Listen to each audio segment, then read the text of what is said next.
Marilaki Rides, ano, tara? Wow! Ang laki!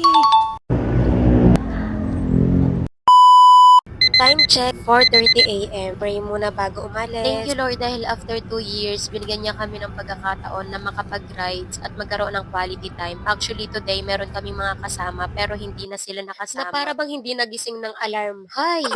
Stop over muna kami dahil magkakape kami.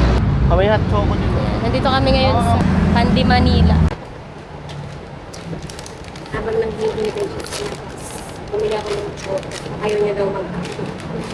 Tapos, ito, leche flan. Hindi pa kasi kami nag-almusal.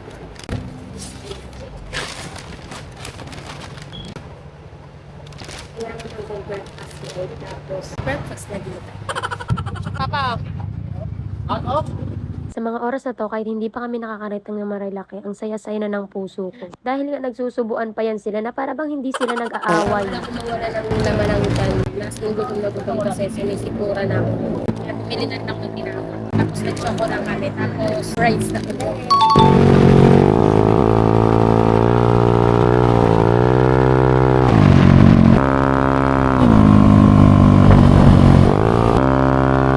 Sobrang saya ko nga dito, hindi lang halata dahil nga naka-helmet ako. Dahil kaya pala inalaw ni Lord na kami lang ang makapag-rides ngayon. Ay para pala magkaroon ng time sa Kilay ko! Andito na kami ngayon sa Tanay Highlands. First time namin dito. Wow! Ang laki! Ang ganda! Ang ganda oh! Nadaanan natin to last time nung pumunta tayo ng... Saan yun yung nag-ilog tayo? Ang ganda. Ang ganda dito guys. Look. Ang ganda parang ano, Baguio. Ang ganda puro pine tree sa baba. Tingnan nyo. Ang lamig. Grabe. Ang sarap. Hello po. Good morning. Dalawa lang po sila. Apo. Anong oras po kayo nag-open? 6 mo. 6 to 8 p.m. Oh. Last call na rin yun. Ang ganda. Wait, papakita ko muna sa inyo. Ang ganda. Tingin, sobrang sarap ng hangin. Parang yung lamig sa Baguio. Tapos ang dami ring upuan. Nung nag-camping kami, nadaanan din namin to. Sobrang daming tao. Tapos ngayon walang tao kasi nga sobrang aga pa. And Tuesday ngayon. Weekdays. So wala siguro talaga masyado bang tao. Parang nabura yung blush on ko sa helmet. But friendly din dito, no? Kasi ayan eh. Look, the dogs. So, let's order. Habang naghihintay nga kami ng order namin, nagpaka-main character nga muna kami dyan. Kidding aside, pero ang sarap lang sa pakiramdam. Quick escape nga lang to sa realidad, pero parang ang dami nang nangyari. Ang dami na rin naming napag-usapan. Sa totoo lang, sinusubok yung relasyon namin ngayon. Kaso biglang eksena naman yung hangin dito. Yan, ganyang kalakas talaga yung hangin dito sa Tanay Highlands. Kasing lakas ng mga toyo namin.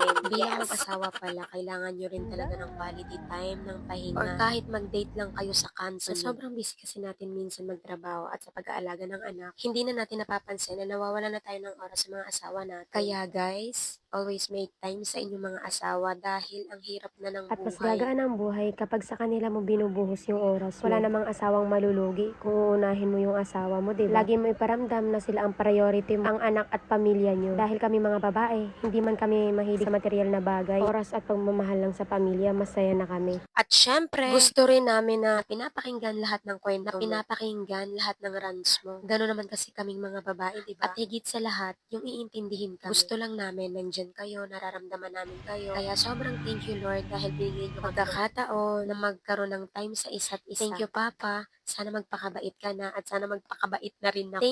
Thank you Lord sa araw-araw at sa ganda kong Amen!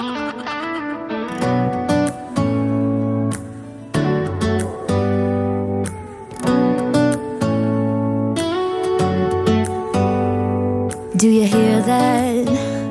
My sanity.